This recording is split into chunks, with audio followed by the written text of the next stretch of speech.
Isang simpleng ideya naman lang noon ang pinangahawakan ng isang negosyante na tampok natin ngayon. At kahit maraming pagsubok ang dumaan, hindi siya kailanman sumuko.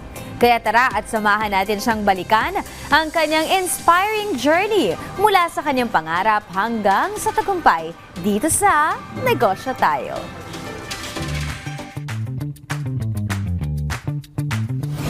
So 2019 pala, no, nagbe-business ka na. We started dropshipping ng mga samgyupsal meats, frozen meats pa yon. As time goes by, nakakilala ko ng mga Korean suppliers. So nag-expand kami ngayon ng literally or technically everything from Korea. So ngayon, I'm focusing on pasabay business in Korea. Ano-ano ba yung mga products na yan na binibili mo lagi para sa clients mo? Actually, every month, every year nag-iiba yung mga trending. So for now, sobrang dami nagpapabili sa akin ng Redual gel cream. So more of mga skincare products, yun ang in ngayon talaga. Yes, tsaka yung mga for example, yung mga shoes like Talagang ikot ka ng food, cosmetics, skincare, Everything. shoes, bags, clothes, lahat talaga po pwede. everything. Paano pag mabibigat yung mga items? Carry pa rin yan. Tell us more about yung struggles ninyo along the way. Hindi natin maiwasan yung mga situation like pandemic. Dumadami na rin. Actually, dumadami na rin talaga yung mga nagbi-business ng mga Korea. Yes.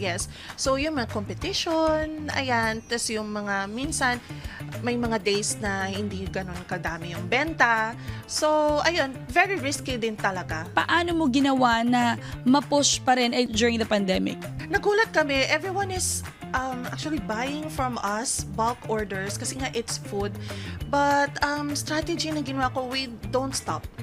Kahit naglilitawan na yung mga nagbebenta na rin ng same item, I never stop na to think of what other products na I can sell online and both online and offline. Nasa na kayo na progress ng business nyo? Yes, going strong and stronger. Well, all thanks to my Korean family. First of all, to my husband. Tips and advice naman sa mga kanegosyo natin na nag-a-aspire din maging katulad mo at pumasok din sa pasabay business. Tiyaga lang talaga.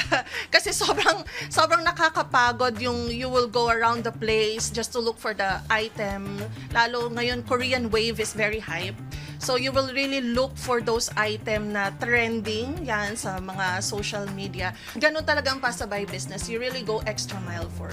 Ang tanong natin, bakit ba importante sa mga mamamayang Pilipinong pumasok sa negosyo based on your experience?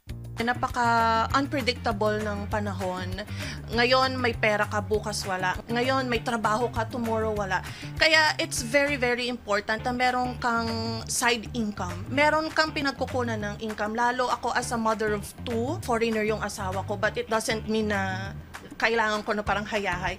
For yourself talaga, kailangan meron kang pagkukunan eh.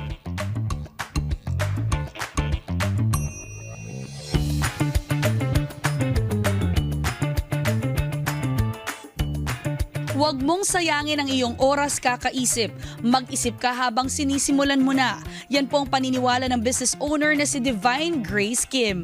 See you again next time mga kanegosyo para sa isa na namang business story na isi-share namin sa inyo. Kaya naman tara, negosyo tayo!